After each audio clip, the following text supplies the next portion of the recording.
네, 이니셜 액세스에서 처음 알아볼 기법은 밸리드 어카운트입니다. 이니셜 액세스는 앞서 설명드렸던 것처럼 공격자가 최초에 어떻게 시스템으로 들어오느냐, 어떻게 권한을 확보하느냐에 관한 항목이었습니다. 이니셜 액세스 하면 악성 코드를 떠올리는 분들이 많을 텐데요.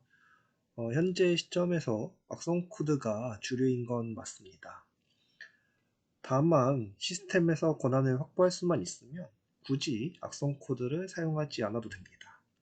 악성 코드를 사용하지 않는 이니셜 액세스 항목, 그 대표적인 기법이 밸리드 어카운트라고 이해하시면 될 것 같습니다. 밸리드 어카운트에 대해서 설명을 드리면 먼저 전제 조건이 있습니다. RDP, 우리가 원격 제어라고 부르는 서비스, 그리고 SSH, VNC처럼 외부에서 접근할 수 있는 서비스가 하나 열려 있어야 되고요. 그 서비스를 이용해서 서버에 접근하기 위한 ID 패스워드 또한 알고 있어야 됩니다. 공격자가 ID 패스워드를 어떻게 알까 하는 부분들도 마이터 항목에 정리가 되어 있습니다. 레콘 쪽 항목을 보시면 액티브 스캔이라고 하는 부분이 있습니다. 예를 들어서 서버의 IP를 알고 있다 라고 하면 nmap 같은 도구를 이용해서 22번 SSH나 3389 RDP 포트 열려 있는지 확인을 해볼 수도 있을 거고요. 아래쪽에 서치 오픈 테크니컬 데이터베이스 항목을 보시면 우리가 흔히 쇼단이라고 부르는 이런 서비스들도 정의가 되어 있습니다. 한마디로 스캔이나 쇼단 같은 서비스를 이용해서 열려있는 포트를 알 수 있다 라는 의미가 되는 거고요.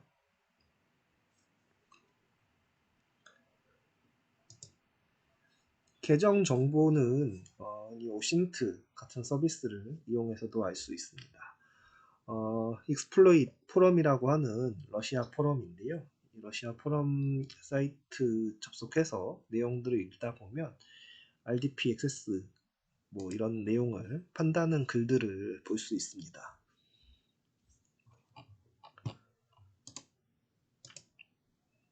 네, 보시는 것처럼 스페인의 어떤 은행에 RDP 액세스 권한을 1000만원 정도에 판다라는 이런 글들을 볼 수가 있는데요. 해커는 오신트를 이용해서 이렇게 계정 정보를 구매할 수도 있고요.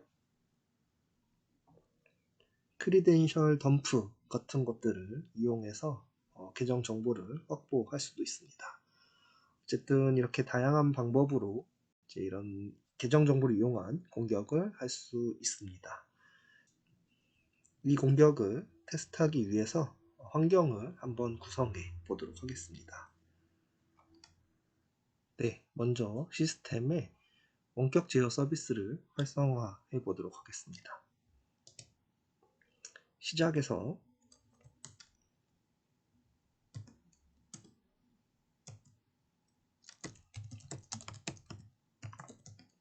리모트 데스크탑이라고 검색을 하시면 아래쪽에 리모트 데스크탑 세팅이라는 메뉴가 보입니다. 이 메뉴 실행을 해주시고요.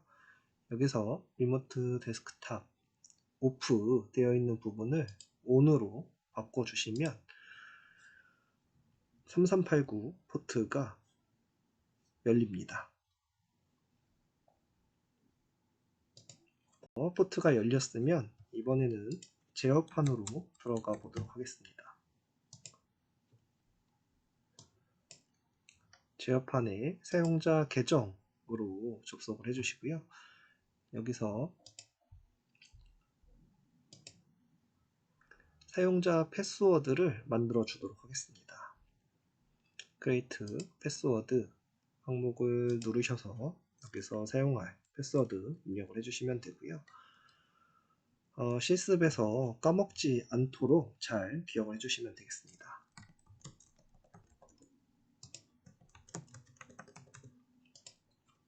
이렇게 계정 패스워드를 만들어 줬습니다.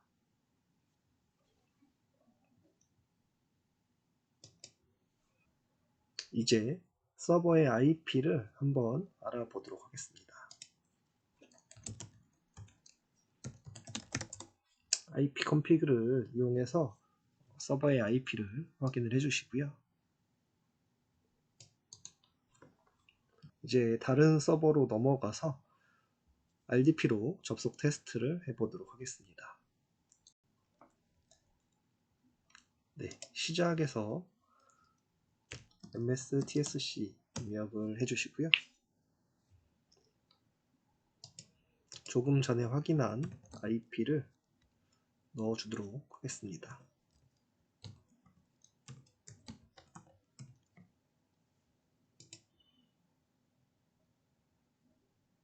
ID 패스워드를 입력하는 창이 떴습니다. 여기에 ID 패스워드를 입력을 해볼 건데요. 저희가 생성했던 ID 패스워드를 한 번에 입력하지는 않을 겁니다. ID 패스워드를 일부러 틀린 걸로 몇 개 넣어 보시면 더 좋을 것 같습니다. 그래서 일부러 몇 개를 틀려서 5번 정도 이렇게 틀린 패스워드를 넣어 보도록 하겠습니다. 공격 유형에 따라서 정상적인 계정으로 한 번에 로그인을 할 수도 있지만 브루트포스라고 해서 사전 대입 공격을 하다가 이제 패스워드가 맞으면 로그인하는 이런 유형의 공격이 발생할 수도 있습니다. 그래서 일단 몇 번 틀린 패스워드를 넣어 주신 후에 맞는 패스워드를 넣어서 접속이 되는지 확인을 해 주도록 하겠습니다. 이렇게 회색의 서버 화면이 뜬 걸 확인을 해 주시고요. 접속 성공하셨으면 이제 꺼 주도록 하겠습니다.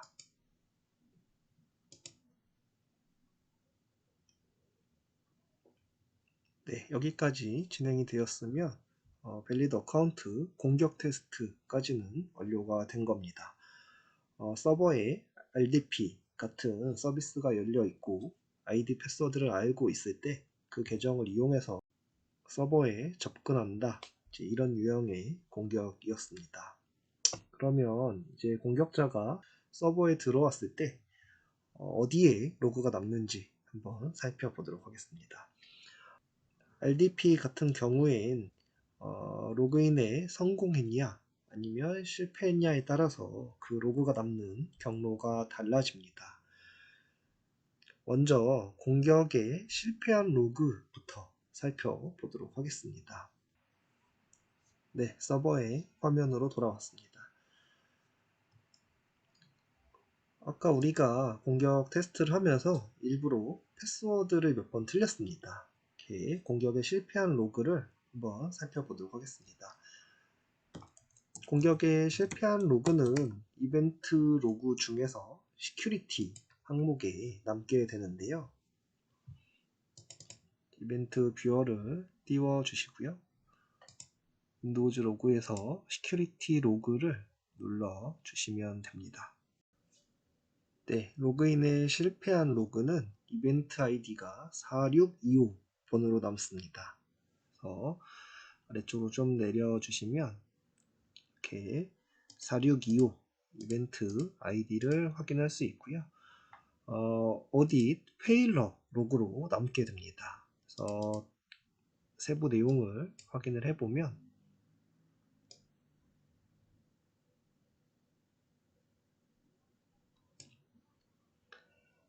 어떤 IP에서 접속을 했고 어떤 계정으로 접속 시도를 했고 그 결과 잘못된 패스워드로 로그인에 실패했습니다 라는 로그가 남게 됩니다.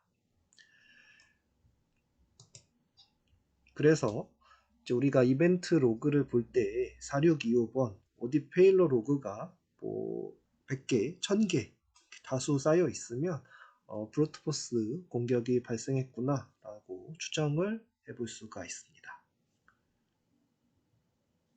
이번엔 공격에 성공한 로그도 살펴보도록 하겠습니다. 사실 공격에 성공해서 공격자가 시스템에 로그인하면 그 로그인 로그도 이 시큐리티 쪽에 남게 되는데요. 이쪽에 남는 로그는 IP 같은 중요 정보는 남지 않습니다. 일반 사용자들이 콘솔에서 로그인한 것과 동일한 형태로 로그가 남기 때문에 시큐리티 로그에서는 RDP 로그인 정보를 명확하게 확인하기가 어렵습니다. 왼쪽에 서비스 로그 항목으로 들어가셔서 마이크로소프트 윈도우즈 터미널 관련 서비스를 한번 찾아보도록 하겠습니다.